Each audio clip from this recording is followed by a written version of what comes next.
Antinomi hevdici TGK Yunaniye Vateya ve hevdiciya tezat u nakokiya dinabera kanunandeye. Vate TGK palpiştiyeye. Yek di mantika modern de encama kujhela mantike ve ne pekane. Do di felsefeya Kant'e nakokiya ku dinabera du hemanandeye. Kant ve nakoki di berhema xoya binavi rexneya akli xuveru de di beşa transendental diyalektike da peşkeş kiriye. Ligor veye ki di tekiliya çar hemanın kumina çar tezin metafizika rasyonel tenasibandın de her yek bir seri xoya yanji yekoyoko rast xoyatkin. Lebeli her du behevre rast den nakevin u dinabera vande nakukiye xoyatke. Digor nerina Kant meriv dikare jibo wan çar antinomiyan hem tez hem ji ant tezin kavi peyda bike.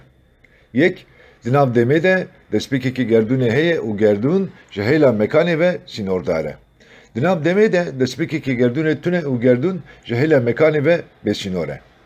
Dido hemu tişt ji pekhateyn basit pekten, tu tişt ji pekhateyn basit peknayen. Sisi sebebi her çişti heye, sebebi her çişti tune. Çar heyneki begav aku gerdune rabetke heye. Heyneki begav aku gerdune rabetke tune.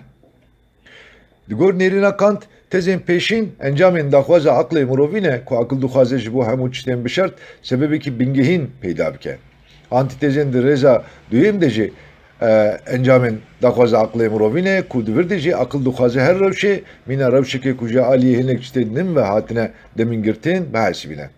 Kant dibêje em dikarin wa bifikirin ku di nav wan antinomiyan de ji du hêmanên nakok yek aîdê cîhana fenomenaye o adin jî aîdê cîhana nûmenaye. û bi vî hawî em dikarin nakokiyan ji holê rakin.